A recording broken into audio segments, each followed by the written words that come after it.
Folder 8, zoom 1, and 3, 2, 1.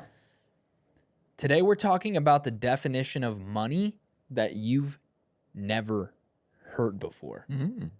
And before we get to that, all of your problems that you're currently facing in life are in one of 5 categories. Today we're talking about money, but it could be money, relationships, health, faith, or purpose. And you may be rich in one of these 5 categories, but you'll never be wealthy until you're rich in all 5.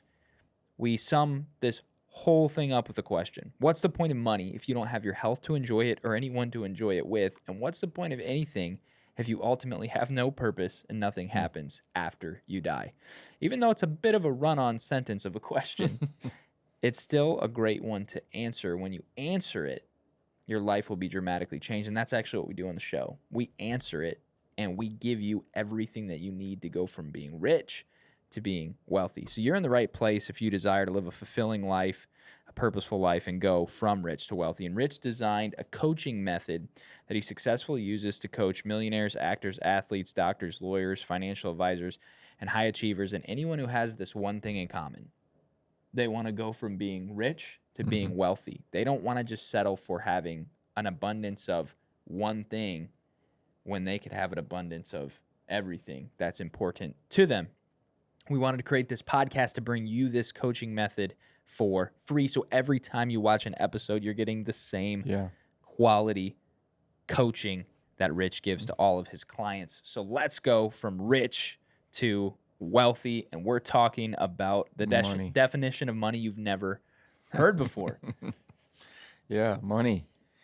When money is a problem in a coaching session, 90% of the time it is not, surprisingly, it's not how do I get more? You would think that that would be the number one problem. But with the high achievers that we coach, money is not really the problem. The problem is that in some way money has been presented as some false sense of security or happiness or some type of inner fulfillment that when I do have this, the other areas of my life are going to be taken care of. So there's a false assumption that money's going to bring what we think it's going to bring. Myron Golden, and I don't know if he made this quote, but he says, money won't solve all your problems, but it'll solve all your money problems. And that's a great way to think about it. It's not going to solve all your problems. Money's not going to get you health. It's not going to get you relationships. It's not going to build your faith. It's not going to give you a purpose in life. And those are the other 4 categories in life. But money is one of the categories in life. And it can help with those things. But you should use money to serve your purpose and serve your intentions on life, not trade your intention to go just have to make money, right? Yeah. Money, by the way, the definition that you've never heard before, maybe, I'm thinking, I've never heard it before. Money is actually, it's faith.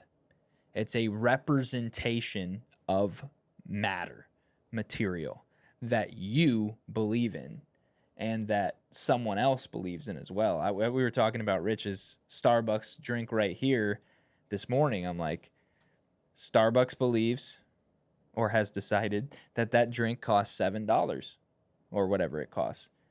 And Rich agrees with them. And so he takes his faith. They both agree in, by the way, Rich and Starbucks both believe and agree and put their faith in U.S. currency. And Rich gave that currency to Starbucks this morning, and Starbucks handed him back a drink that he believes is of equal or greater value than the money he exchanged for it. And that is everything in life. Yeah, and they didn't just sell me coffee. According to this cup, they sold me a little joy to start my day. Yeah. And are you feeling it? Yeah, you know. And that's the thing. Like, what is money? It's paper. It's cotton. It's literally not actually anything except a representation of a physical piece of material that you and another human have agreed upon. And a lot of people's problems, like Rich said, it's not that they need to make more money. And obviously having more money is great, but if you don't know what you're going to use that money for, if you don't know what you actually value, what you're actually going to purchase with that money, you're just going to have a bunch of money and you're going to end up spending it on the things that people who are really good at making money told you should spend the money on. They're good at creating that picture in your mind. So right before the show, we were talking about in this area that we live in, next year we're going to host an Ironman 70.3. And I started doing triathlons about 3 or 4 years ago, and I'm signing up for it. I got excited for it. Then I'm scrolling on my phone, as we do, and I run across a pair of smart goggles to wear swimming. Now, I typically pay anywhere from $15 to $30 for a set of goggles to swim in. These goggles are $259, and I'm going to buy them because the value that they're going to give me is when I train for this triathlon, I can know how fast I'm going, my pace, and I can also go in a straight line. That's awesome.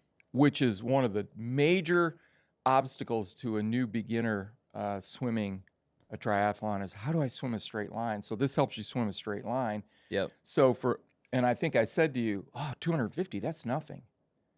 Right. Why would I say that's nothing when I typically pay from $15 to $30 for a pair of goggles? It's because it's what I value. Yeah, exactly. It's what I feel I need to participate in one of a goal that I've had for many, many years. And the key word you said there is value, and money and the word value are often associated together. But it's usually, the value is usually associated oftentimes with what the person who made the item put the value on. So like if you're going to a store, the value is actually set by the store first, and then it's confirmed by if the consumer buys it. So if you're buying Starbucks, then Starbucks knows, okay, people value this so much. And then they'll keep raising their price to hit and see when you stop valuing it. At what point do you say $15 for coffee or $20 or $30 or $100 for one cup of coffee just isn't worth it? So they can test all the way up to see what you value. So actually, it may seem like Starbucks sets the price, but really it's you who sets the price when you say, I'm willing to exchange this for this. So you got to get really clear on what you value, because a lot of people are going through life wondering, upset, saying, I don't have enough money at the end of the month or the end of the week or whatever. And it's really not that.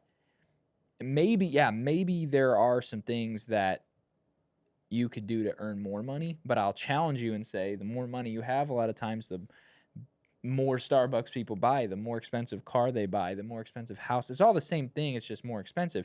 You have to decide first what it is that you actually value, because at the end of your money, when you get to the end of your money in a month, you're probably not actually not having enough. You just don't have enough left over for what you actually value intrinsically.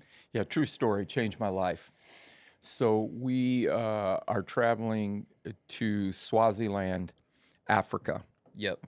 One of the last true monarchs in the world. They literally have a standing king. And a lot of poverty, as you can imagine.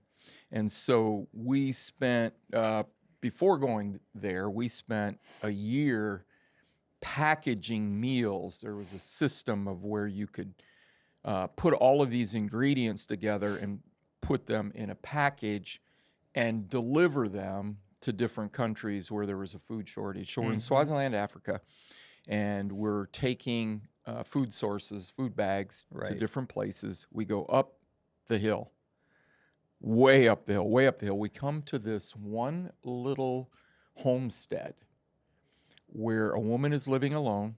She's a widow. She's lost her family, no one there to provide for her. And we come to give her several meals. So our plan was, we're going to give you a meal, like we're going to be a blessing to you, you know. Yep. We're going to help you out. We're going to give you this meal. And have prayer with her and just encourage her and turn around and come back. Before we could leave, she said, stop. She communicated to our translator, hold on a second. So she goes in and she gets her pans. She comes out, open fire, takes one of the meals, cooks it, and says, I want to share this with you. And what I realized at the time was food was an essential to her, Mm-hmm. but relationship is what she valued. Wow. Wow. And it blew me away, because you would think, wait a minute, the very essence of survival is in food, but is it? Even with all of the essentials of life that we have, are we really living life? Or are we Wow. just surviving? Because to her, that meal meant nothing if she didn't have somebody to share it with. Wow. That was her value system. And for her, and for a lot of people, because money is used for two things: what you need to live and what you value beyond what you need. And what you need is a value too. So it's only used for what you value, but there are necessities, obviously: food, clothes, shelter, Yeah. water, etc. So you use money for what you need, but you also use money for what, and that's just what you need to live physically. Your Mhm. physical body needs to live, Mhm. but there's more to you than just that. It's what you desire. It's relationships. It's things that you technically, I guess, scientifically don't need to live. But like you just said, you brought her food, which is a necessity, and in her case, currency, because that's what she would use currency to buy anyway, is food. And she said she used her currency to buy back time with people, relationships. And she was understanding what she valued. That's why it's like, you can be happy and have little money, and you can be unhappy and have an extreme amount of money, or you can be happy with an extreme amount of money and you can be sad with no money. It's because the money isn't the thing that actually solves the problem. It's just something that you can use to support your Yeah. values. Another great story I heard just the other day is, you know, the Boston Celtics Yep. won the national championship, and they asked the head coach, said, what is this moment like for you? How do you engage with this moment? And he stopped and he said, I want to be real honest with you. He said, I just finished visiting 3 girls under the age of 21 who have a terminal illness, and they were laughing and enjoying life in their moment of difficulty. And he said, I am pondering that right now, thinking about how circumstances in our life come and go. Money comes and goes. But do I value what I have right now at this moment in my life? And the problem I see with a lot of people with money is it's the pursuit of it, as if that is going to fix the unhappiness or the lack or whatever's going on in their life. And once again, we're all about money. We want you to prosper. We want you to be able to enjoy life and to be able to value others and to be able to share that wealth. Yep. But I like your definition of money, and I've never heard it before. It's just simply